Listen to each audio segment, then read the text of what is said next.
Kuasamu nyata di dalam kelemahanku, kekuatanmu menopang seluruh hidupku. Dari mana datang pertolonganku? Hanya Yesus pertolonganku.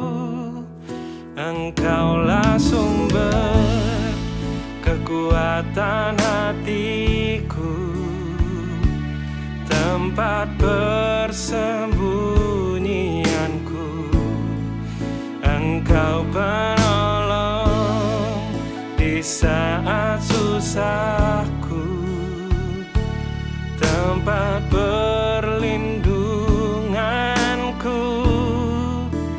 Kau menara dan perisai di hidupku.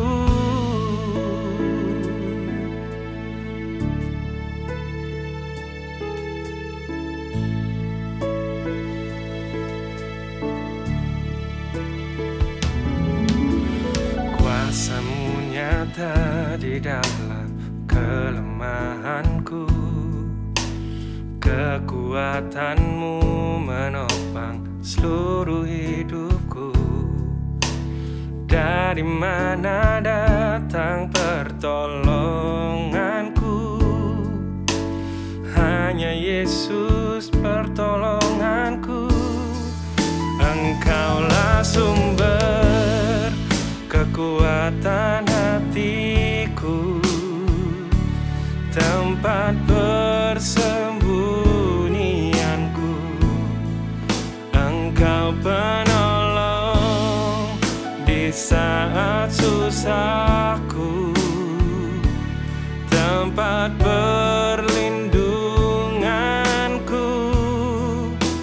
Kau menara dan perisai di hidupku.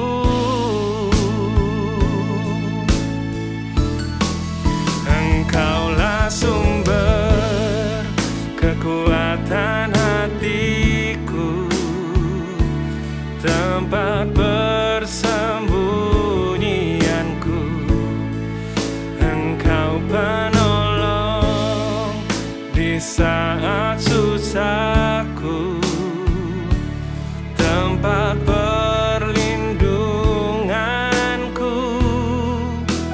Kau menara dan perisai di hidupku.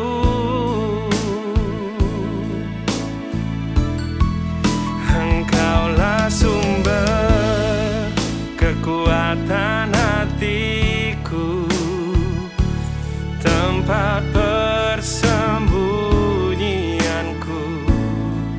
Engkau penolong di saat susahku, tempat perlindunganku.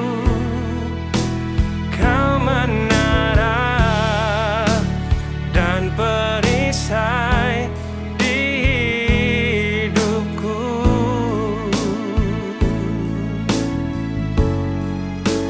Kau menara dan perisai di hidupku.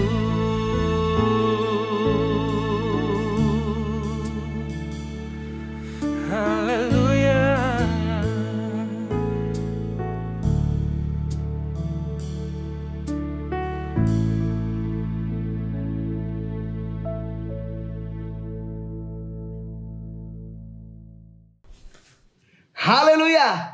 Salam sejahtera bagi kita semua. Selamat pagi Bapak Ibu Saudara yang diberkati Tuhan.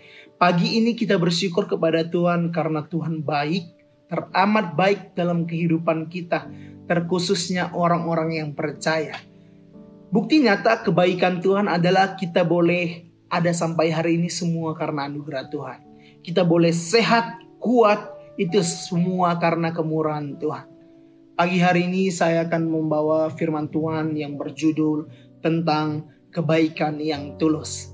Terdapat di dalam Lukas 6 ayat 32 sampai 34. Saya akan bacakan bagi kita semua. Dan jikalau kamu mengasihi orang yang mengasihi kamu, apakah jasamu? Karena orang-orang berdosa pun mengasihi juga orang-orang yang mengasihi mereka. Sebab jikalau kamu berbuat baik kepada orang yang berbuat baik kepada kamu, apakah jasamu? Orang berdosa pun berbuat demikian. Dan jikalau kamu meminjamkan sesuatu kepada orang, karena kamu berharap akan menerima sesuatu daripadanya, apakah jasamu? Orang-orang berdosa pun meminjamkan kepada orang-orang berdosa, supaya mereka menerima kembali sama banyak. Saya pernah membaca satu buku yang menuliskan ungkapan bahwa orang tulus tetap baik meski orang lain tidak baik. Kalimat apakah jasamu dalam kitab Lukas 6 ayat 32 sampai 34 ini menunjukkan bahwa mengasihi orang yang mengasihi kita, baik kepada orang yang baik kepada kita, meminjamkan dengan mengharapkan balasan adalah hal yang biasa, adalah hal yang wajar dan tentu dilakukan semua orang. Jadi apa yang sebaiknya kita lakukan sebagai pembeda kita dengan orang lain? Saya menulis di sini, jadilah orang yang tulus. Yang tertulis di dalam kitab Lukas 6 ayat 35 bagian A. Saya bacakan. Tetapi kamu kasihilah musuhmu dan berbuat baiklah kepada mereka. Dan pinjamkanlah dengan tidak mengharapkan balasan. Kebaikan yang tulus adalah saat kita mampu berbuat baik kepada orang yang berlaku tidak baik kepada kita. Baik kepada orang baik itu mudah. Tetapi baik pada orang yang tidak baik itu adalah kekuatan, katakan amin.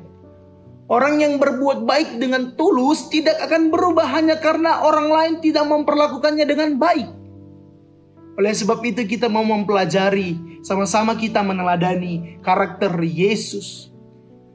Yesus tetap baik dan mengampuni orang-orang yang sudah merencanakan kematiannya.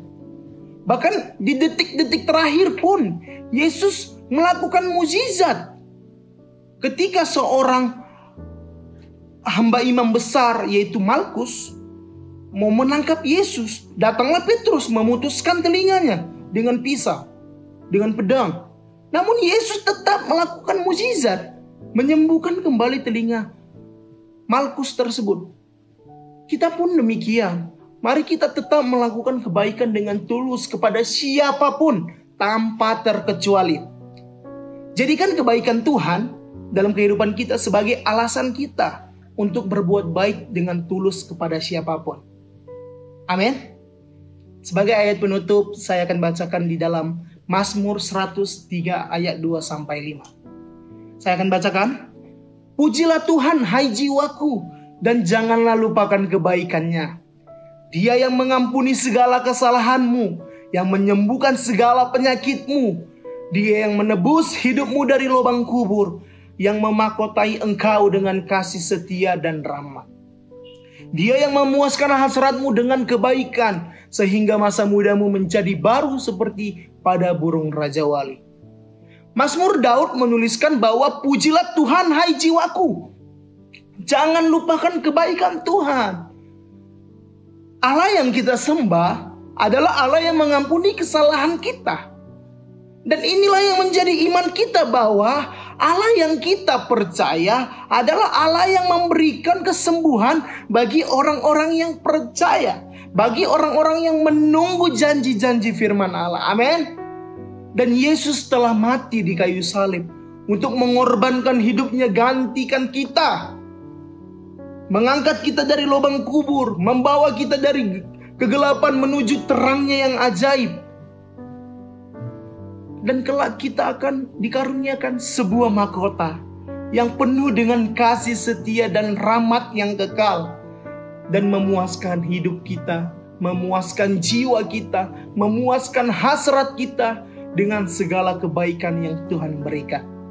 Biarlah firman Tuhan pada pagi hari ini menjadi rema dan menjadi renungan, dan kita mau bersama-sama melakukan kebaikan yang tulus untuk memuliakan namanya. Dan orang lain melihat bahwa ada Kristus di dalam kehidupan kita, dan mereka merasakan bahwa Yesus selalu beserta dengan kita.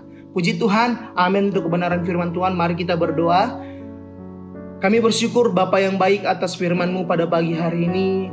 Biarlah setiap apa yang menjadi renungan, bahkan firman-Mu yang telah sampai di dalam hati kami, itu berbuah, bahkan bertumbuh, dan buahnya boleh menghasilkan buah yang manis, boleh dirasakan oleh setiap siapapun yang merasakannya Tuhan Yesus. Berkati kami semua sepanjang hari ini, apapun segala jenis pekerjaan kami serahkan ke dalam tangan-Mu. Kami percaya seluruh sidang jemaat-Mu diberkati Tuhan. Kami terima firman-Mu di dalam nama Tuhan Yesus Kristus. Kami berdoa dan mengucap syukur. Haleluya. Amin. Selamat pagi, selamat beraktivitas. Tuhan Yesus memberkati. Engkaulah sumber kekuatan hatiku, tempat persembunyianku. Engkau penolong di saat susahku, tempat